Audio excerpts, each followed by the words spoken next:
Okay, तो mining inspector का जो क्वेश्चन पेपर था उसको हम लोग डिस्कस कर रहे थे। ठीक है, क्वेश्चन नंबर 97 तक हो गया था, उसके आगे के हमको डिस्कस करना था।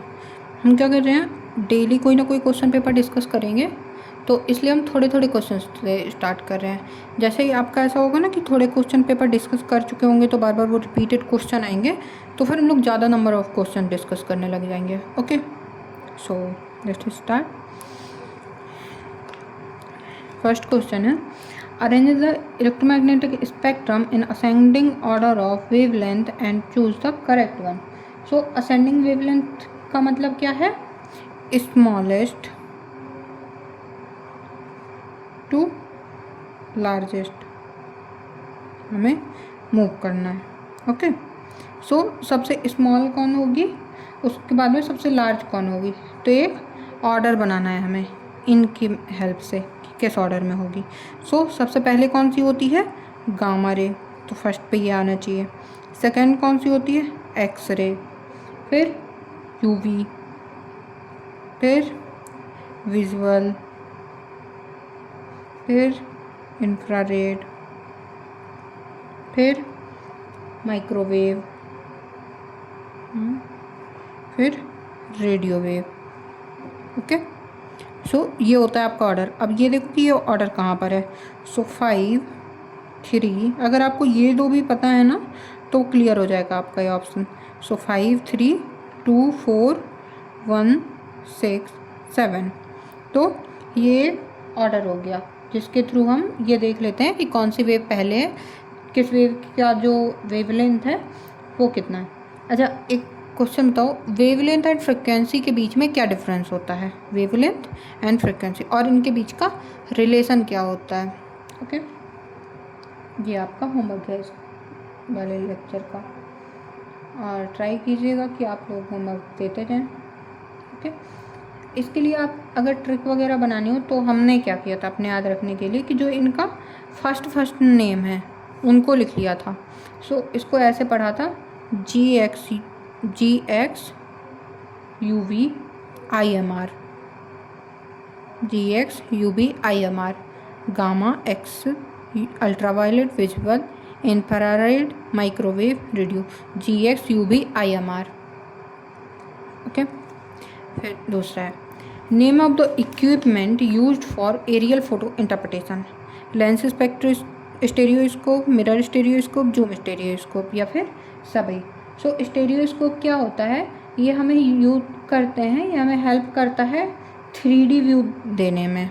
क्या करना है, 3D व्यू बताता है किसका, जो हमारी एरियल फोटोग्राफ होती हैं, एरियल फोटोग्राफ का, उनको ओवरलैप और साइड लैप करके देखते हैं। सो लेंस स्टेरियोस्कोप किस में यूज होता है, सिंपल लेंसेज में यूज होता है, ये स्मॉल होता है, पोर्टेबल होता है और बिगनर फ्रेंडली होता है। फिर मिरर स्टेरियोस्कोप किस में होता है, क्या यूज करता है, ये मिरर और प्रिज्म को यूज करता है और एक वाइडर फील्ड ऑफ व्यू देता है। ये किसके लिए होता है, जो लार्जर एरियल फोटोज़ होती हैं उनके लिए होता है। फिर जूम स्टेरियोस्कोप, ये किस में होता है, ये इसमें मैग्नीफाइंग लेंस लगे होते हैं, सो ये इमेज को जूम फैसिलिटी भी प्रोवाइड करता है हमको देखने के लिए। तो ये किसके लिए है, डिटेल्ड इंटरप्रिटेशन के लिए। तो ये तीनों ही हमारे एरियल फोटो इंटरप्रिटेशन में काम आते हैं। ओके, अब what will be the tone of water bodies in infrared aerial photograph. जब हम अलग अलग तरीके की रेडिएशन यूज करते हैं तो वो अपने अकॉर्डिंग अब्जॉर्व और रिफ्लेक्ट करती हैं। तो जो वाटर है वो IR रेडिएशन को क्या करता है, स्ट्रांगली ऑब्जॉर्व करता है, एब्जॉर्व स्ट्रांगली। ओके, तो जब कोई भी चीज़ को स्ट्रांगली ऑब्जर्व कर लेगा तो कैमरे में कैसे कितनी वेव रिटर्न होगी, बहुत कम वेव रिटर्न होंगी, बहुत कम एनर्जी रिटर्न होगी।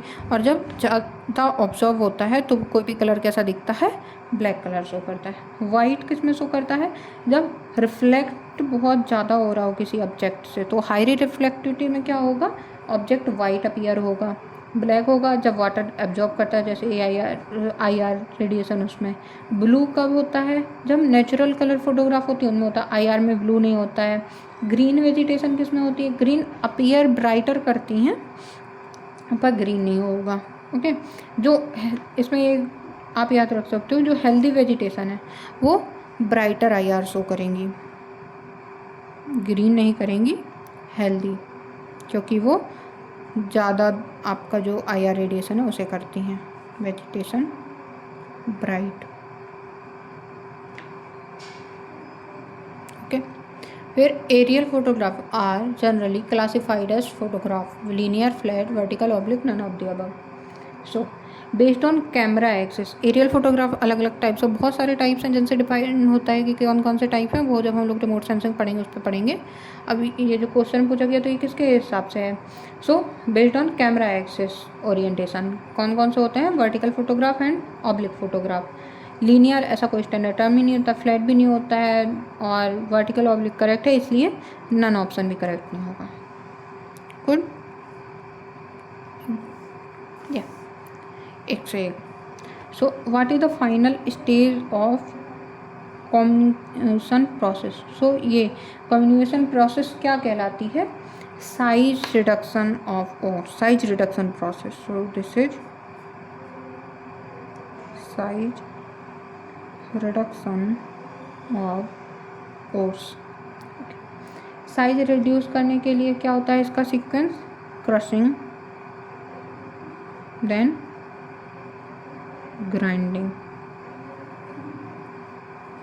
सो लास्ट कौन सी हो गई? ग्राइंडिंग। स्क्रीनिंग है वो किस में आती है? सेपरेशन में आती है। जो स्क्रीनिंग प्रोसेस है वो सेपरेशन की प्रोसेस है। सो इसका जो नेक्स्ट है तो वो किस में आएगा?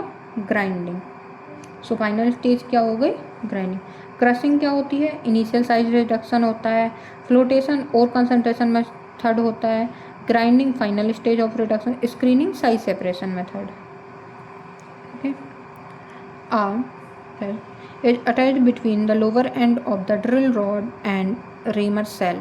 तो जो लोअर एंड है ड्रिल रॉड का और रेमर सेल है उसके बीच में क्या अटैच होता है? तो जब कोर की ड्रिलिंग करते हैं तो किस तरीके से होता है? एक ऑर्डर होता है जिसमें होता है सबसे पहले ड्रिल रॉड, उसके नीचे होता है कोर बैरल,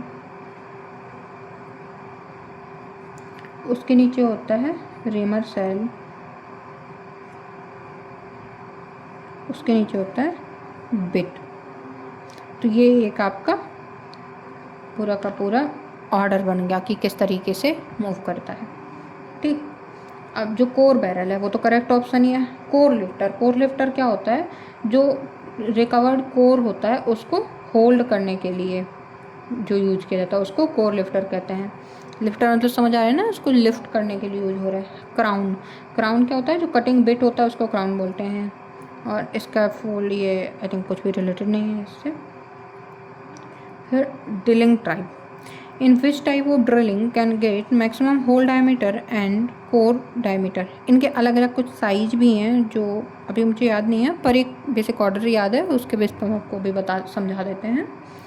सो ये एक ऑर्डर में होते हैं कि कौन सा है, कौन सा कोर है, AX, BX, HX, NX, इनको नाम दिया गया है। अल्फ़ाबेटिकली कैसा होता है ये? A, B, N, H। तो ये होते हैं इनके ऑर्डर। सो A फर्स्ट हो गया, B सेकंड हो गया, N थर्ड हो गया, H फोर्थ हो गया। ये होता है smallest and H1 is largest. Okay, तो कितना उसका डायमीटर है उसके बेस पे इनको डिफाइन किया गया है। Which method of mining method will be used if ore and ore burden ratio is 1 less than 0.25। तो जब इतना कम होगा, बहुत ही very low over burden ratio है 1 के कंपैरिजन में, लेस देन 0.25 है, तो क्या मतलब है इसका? कि जो ओर है वो ईजिली एक्सेसिबल है, ईजिली मिल जा रहा है। सो लार्ज स्केल जो मशीनरी होती है वो क्या होगी हमारे लिए? इकोनॉमिकल होगी।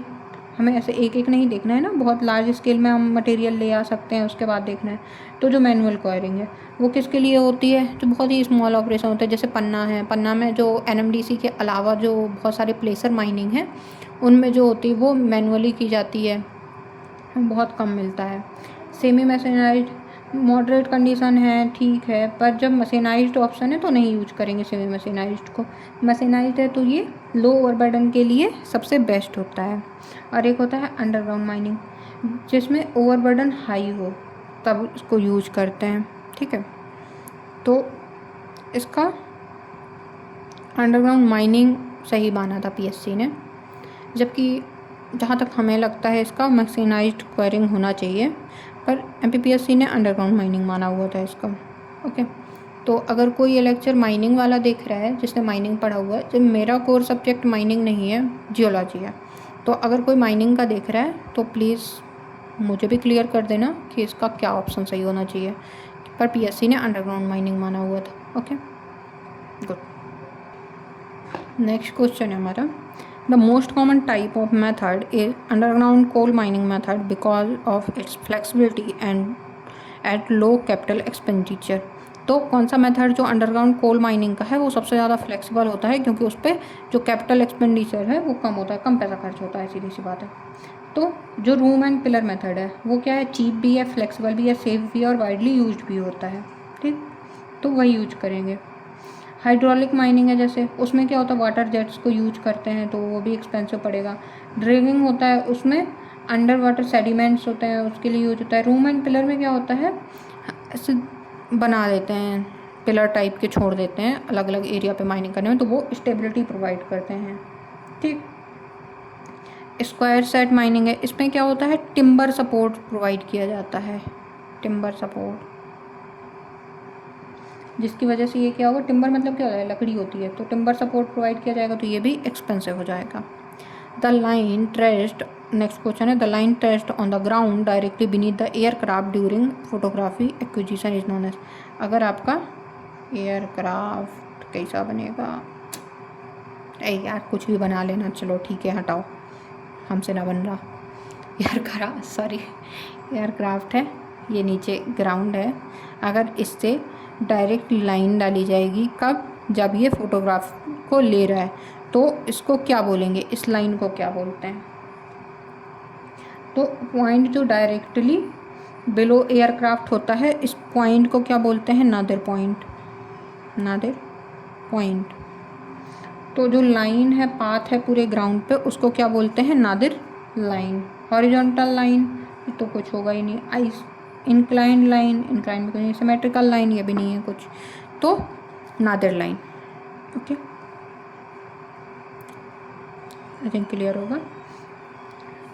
फिर which remote sensing data helps to identify geological structural feature in area with dense vegetation cover. जहाँ पर बहुत ज़्यादा डेंस वेजिटेशन है वहाँ पर जो स्ट्रक्चरल फीचर है वो किसकी हेल्प से देख सकते हैं हम। सो जो रडार है वो क्लाउड को और वेजिटेशन को दोनों को ही कवर पेनिट्रेट कर सकते हैं, किसको किसको, क्लाउड एंड वेजिटेशन, दोनों को ही कर सकते हैं। तो ये किसके लिए, जो फॉरेस्ट कवर्ड एरियाज हैं जहाँ पर बहुत ज़्यादा अपनी वेजिटेशन डेंसिटी है, वहाँ पर रडार इमेजरी को यूज किया जाता है। सो विजिबल स्पेक्ट्रम में क्या होता है, वेजिटेशन हाइड कर लेगी, ग्रीन कलर आ जाएगा। एमएसएस में क्या होगा, जो मल्टी स्पेक्ट्रल है उस पर क्या होगा, ये डेंस वेजिटेशन के लिए बहुत ही लिमिटेड यूज होगी, जो रडार है वो अच्छे से यूज होगा। और जो थर्मल है उस पर टेम्परेचर को ट्रेस करते हैं, तो वेजिटेशन में टेम्परेचर कहाँ ही ट्रेस कर पाएंगे स्ट्रक्चर को हम लोग, तो इसलिए थर्मल इमेजरी भी नहीं होगा। Okay, the panchromatic photograph multi spectral and thermal IR image contain near surface information, in depth information. Panchromatic black and white वाली होती है, ठीक है, बाकी मल्टी स्पेक्ट्रल और थर्मल IR ये तो समझ ही गए आप। सो ये किसके लिए करती है, ये सरफेस और नियर सरफेस जो फीचर्स होते हैं उनके लिए प्रोवाइड करती हैं। ये जो डीप अंडरग्राउंड थिंग्स हैं उन पे नहीं करती हैं। ये आपको इस क्वेश्चन में भी समझ आएगा कि जो रडार वाली इमेजरी होती है वो करती है, तो कहाँ पर करेंगे, ये नियर एंड सरफेस इंफॉर्मेशन के लिए यूज करते हैं। किसको, panchromatic photograph, multi spectral and thermal IR photographs. Next question हम देखेंगे। So which software is are considered open source GIS software, QGIS, grass GIS, saga GIS, all of the. सो GIS क्या होता है, जियोग्राफिकल इंफॉर्मेशन सिस्टम। इस पर हम बहुत सारे जो अपने मैप का वर्क है या फिर कोई भी जियोलॉजी में हम मेनली मैप बना रहे होते हैं, फीचर्स को शो करते हैं, कहाँ पर वाटर का पोटेंशियल कैसा है, वाटर की क्वालिटी कैसी है, एक तरीके शो करते हैं। जो जियोग्राफी है उसको हम डेटा को शो करने के लिए मैप को यूज करते हैं। तो ये सारे के सारे ही जितने एग्जाम्पल हैं, ये सारे के सारे ही जो फ्रीली अवेलेबल GIS है, ओपन सोर्स GIS है, उनके एग्जाम्पल हैं। ओके, क्यू, ग्रास, सागा, ये सभी के सभी। ओपन सोर्स का मतलब क्या होता है कि फ्री टू यूज है, सोर्स कोड अवेलेबल है और कम्युनिटी डेवलप्ड है। Okay, so what is the name of a geographic grid where each grid cell contains the terrain height? तो जियोग्राफिक ग्रिड को क्या कहते हैं? जहाँ पर हर एक ग्रिड कंटेन्स करती है टेरेन की हाइट को। सो उसको बोलते हैं DEM, digital elevation model. Digital elevation model. इसमें हर एक ग्रिड एलिवेशन के डेटा को यूज करती है। ठीक है, DGPS में होता है, उसमें पोजीशनिंग का सिस्टम होता है। DGPS में पोजीशनिंग सिस्टम को एक्वायर करती है। उसके बाद में है the fraction within fault plane produce. जो फॉल्ट प्लेन है उनके बीच में क्या होगा? ग्राइंडिंग एक्शन होता है। ग्राइंडिंग एक्शन जब दो फॉल्ट प्लेन है ना ऐसे मूव करते हैं तो बीच का जो मटेरियल वो पल्वराइज्ड मटेरियल हो जाता है। तो फॉल्ट मूवमेंट्स के टाइम पे जो बीच की रॉक है वो क्रश हो जाती है और एक फाइन पाउडर जनरेट करती है। जो फाइन पाउडर के हम क्या बोलते हैं? फॉल्ट गॉज बोलते हैं। फॉल्ट ब्रेसिया क्या होता है? जो लार्जर एंगुलर फ्रेगमेंट्स हैं उनको फॉल्ट ब्रेसिया बोलते हैं। कॉन्ग्लोमेरेट सेडिमेंट्री रॉक है। Fault gouge fine clay like crushed material होता है। सॉइल प्रोफाइल इससे रिलेटेड ही नहीं है अपना। Reverse fall with less than 45 degree dip is timeless. ऐसा रिवर्स फॉल्ट जिसकी डिप का एंगल 45 डिग्री से कम हो उसको क्या बोलते हैं? लो एंगल रिवर्स फॉल्ट या फिर थ्रस्ट फॉल्ट। लॉन्गिट्यूडनल फॉल्ट क्या होता है? ओरिएंटेशन के बेस पे इनको डिवाइड किया जाता है। Longitudinal, transverse. रेडियल में क्या होता है? Circular pattern.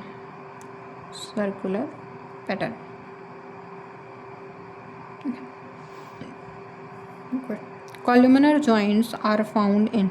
जो कॉलमनर जॉइंट्स होते हैं वो किन रॉक्स में आपको मिलते हैं मोस्टली? ये कूलिंग और कॉन्ट्रैक्शन की वजह से डेवलप होते हैं बेसाल्टिक लावा में। एक एग्जांपल भी है इसका, जियांस कॉस्फे।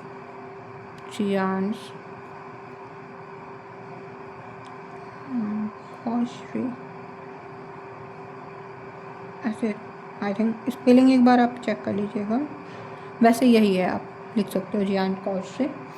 तो बेसाल्टिक रॉक जो लावा होता है उसके कॉन्ट्रैक्शन से बन रहा होता है, तो basalt correct option. Okay, next है boudinage structure is related to foliation, lineation, fault and joint. तो बुडिनोज किससे रिलेटेड होते हैं? जो बुडिनोज हैं वो इलोंगेटेड सॉसेज लाइक स्ट्रक्चर होते हैं। ये एक लीनियर फीचर है। तो ये किस में डेवलप होंगे? जब लीनियर फीचर है। फोलिएशन क्या होता है? प्लेनर फीचर होता है। तो लीनियर फीचर लीनिएशन में डेवलप होंगे। फॉल्ट क्या है? फ्रैक्चर और डिस्प्लेसमेंट शो करता है। जॉइंट क्या है? Crack without displacement. Parallel columnar structure is termed as. जब स्ट्रक्चर जो कॉलमनर स्ट्रक्चर है वो पैरेलल होंगे तो उनको क्या बोलते हैं? मुलियंस। इनको कॉलमनर स्ट्रक्चर की जगह रिज्ड भी बोल सकते हैं कि जो पैरेलल रिज्ड होंगी वो डिफॉर्मेशन के टाइम पे फॉर्म होती है, उनको क्या बोलते हैं? ये टिग्मेटिक फोल्ड होता है, इसको क्या बोलते हैं? इर्रेगुलर फोल्ड वीन्स होती हैं ये, irregular fold veins. Parallel bed क्या होता है? ये भी फोल्ड ज्योमेट्री से रिलेटेड है। सिमिलर फोल्ड ये भी फोल्ड का ही टाइप है। तो क्या बचा? मुलियंस। फिर the genus of the gastropod class which shows sinistral coiling. Sinistral coiling को लेकर के बहुत बार क्वेश्चन आया हुआ है। सिनेस्ट्रल मतलब क्या होता है? Left handed. और इसका एक क्लासिक एग्जाम्पल है आपका फाइसा। इसका सेल कैसा होता है? ग्लोब्यूलर शेप का सेल होता है फाइसा का। इसका आप फोटो सर्च करना, बहुत ही क्यूट सा होता है, देखिएगा आप इसकी सेल। और जो म्यूरेक्स है ये कैसे होता है? डेक्स्ट्रल होता है, कोनस डेक्स्ट्रल होता है, सीटीथियम डेक्स्ट्रल होता है। आप इसके बारे में ना क्या करिएगा, एक और होमवर्क है आपका, ये जो सेल है इनकी सेल की फॉर्म आप गूगल में टाइप डालेंगे, पिक्चर्स आपको बहुत ईजिली अवेलेबल हो जाएंगे। तो आप इनकी फॉर्म देखिएगा, फॉर्म से कई बार क्वेश्चन आ जाता है कि सेल कैसा है, कॉनिकल है, ग्लोब्यूलर है, स्पाइरल है, कैसा है। तो एक बार आप बस ऐसे ही नज़र डाल लीजिएगा। ओके, फिर क्वेश्चन है which is not a microfossil. कौन सा फॉसिल माइक्रोफॉसिल नहीं है। आपका होमवर्क है माइक्रोफॉसिल की रेंज क्या होती है वो बताना है आपको कमेंट सेक्शन में। ओके, सो माइक्रोफॉसिल्स क्या होते हैं, टाइनी फॉसिल होते हैं जो कि अंडर माइक्रोस्कोप विजुअल होते हैं, नेकेड आई से विजुअल नहीं होते हैं, या फिर विजुअल है पर उनकी मॉर्फोलॉजी ही नहीं देख पा रहे हैं हम। सो इस पर देखो, ऑस्ट्रोकर्स होता है, फोरामिनिफेरा है, डाइटम्स है, न्यूरोथेरेसिस ये नहीं है। ठीक, ये किसका एग्जाम्पल है, ये एक बर्ड है। ओके, जो मॉडर्न बर्ड है उसको बोलते हैं। Algae responsible for the construction of stromatolite. तो कौन सी एल्गी होती है जो कि स्ट्रोमेटोलाइट्स को बिल्ड करती है। मेनली हम लोग क्या पढ़ते हैं, किसके साथ में हमारा डेवलपमेंट हुआ था, और जो ऑक्सीजन मैक्सिमा आया था उस टाइम पे एक बहुत अच्छा मीम होता है ना, वो किस में था कि कुछ ऐसे इससे रिलेटेड मीम देखा था हमने, सॉरी अभी याद नहीं आ रहा है। साइनोबैक्टीरिया। साइनोबैक्टीरिया ने क्या किया था, ऑक्सीजन की सप्लाई दी, ऑक्सीजन ने उसको क्या किया, उसको ही ख़त्म कर दिया। तो इस तरीके से कुछ मीम था, चलो इसका हो गया। चलो साइनोबैक्टीरिया इसका जो था वो था। अब इस पे देखो, साइनो से अगर आपको साइनोबैक्टीरिया याद है, साइनोबैक्टीरिया से ऑक्सीजन की ग्रोथ हुई थी, और जो उस लिस्ट थी वो स्टोमेटोलाइट्स के फॉर्म में फॉर्म हुई। यहाँ साइनोबैक्टीरिया नहीं है पर आपको क्या होगा, साइनो है, साइनो से आपको मिल जाएगा। सो साइनोबैक्टीरिया का ये पार्ट है साइनोफाइटा, और इसको और बोल सकते हैं ब्लू ग्रीन एल्गी।